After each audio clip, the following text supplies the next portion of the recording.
Hi, Morthy. I wanted to show you how to find that missing workshop.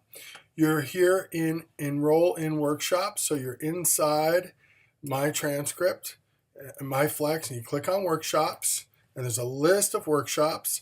They start all the way in last August, so you have to scroll all the way down to the January workshops, which you'll see begin down here.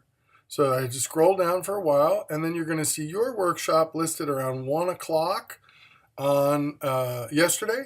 And you don't click on that to record your hours, you click there. And that's all you have to do. Once you click there, the hours for that workshop appear automatically on your transcript.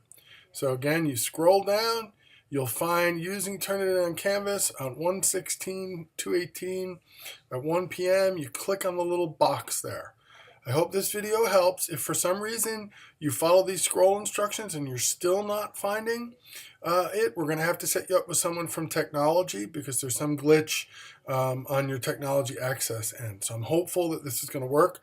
Let me know if it doesn't. Thanks.